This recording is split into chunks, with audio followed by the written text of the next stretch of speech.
probably the most success I have with setting up an armbar, and probably the one that I think I have the most control. Sometimes when you do armbars from close guard in no-gi, it can be a little bit hard. Not impossible, just a little bit harder if someone has good defense. So we're in side control, so instead of moving on to the mount, we're going to use the underhook to attack. So I'm going to concentrate on like having a false grip, so wrist goes to the tricep and then the hand cups the shoulder. I isolate the arm by bringing my ear to my own shoulder, locking in his elbow. I then bring my left elbow towards his head, and you can see I have like a couple of different attacks here. I can go into knee on belly, I can go Kimura attacks, Americana, and so on. But we're going to use this to set up the armbar. So I'm going to start to take Ronan's shoulder off the mat by pulling my right elbow in towards my right hip here. And I lock this in by putting my shoulder on his elbow and connecting this to his hip. If Ronan tries to take his arm out, this should be hard, all right? And I want to lean my head down towards the hip so I'm getting all my body weight on top of the arm. So you want to isolate the arm. I then step my left leg over and I'm going to punch my left hand through. So I have two elbows on Ronan's body. So again, we can go into Kimuras or we can go into armbar. So we're going to use this to get the armbar. So once I get my two elbows inside, I take my right hand out. So that was the one that we used for the underhook, and I'm going to go into a figure four grip on Ronan's arm. And a detail I want to give you, if I just spin you around, Ronan, when you're making this transition, see when I have the figure four, I go chest on his tricep, but I'm going to keep all the weight going down into his knuckles that will connect to the mat here. It makes it harder for Ronan to take his arm out. You try to take your arm out, Ronan, it's harder, as opposed to this. See the way he can move and he can hide his arm and everything else. So lock it in and put his knuckles on the mat. You try to move, Ronan. I put my chest on his tricep. I'm going to keep my hips as low as I can, and I kind of pivot on my toes to go in the opposite direction. So how I keep connection and not like lose connection with my hips and Ronan's back is I open up my knee and I drop my hamstring onto his head.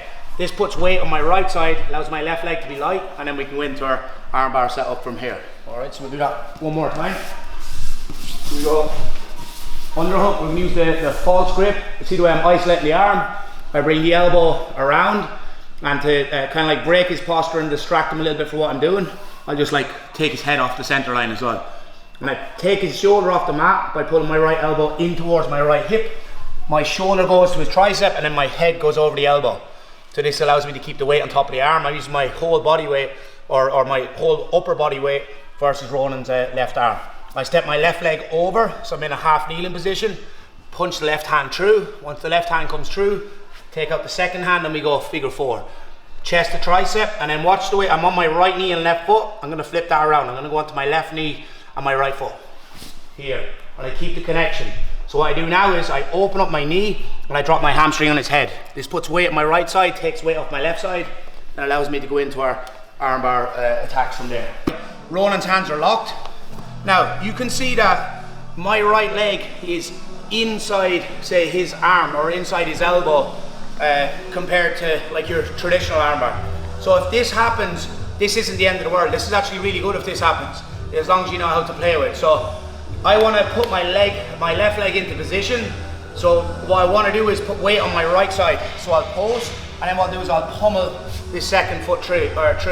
And then it's going to make it easy or easier for us to break the grip on the armbar, because we can use this X position with our legs. So Ronan, if you hold on fairly tight, chest goes to the tricep, we have our figure four. So now what we have is basically my two arms are attacking his left arm and my two legs are attacking his right leg.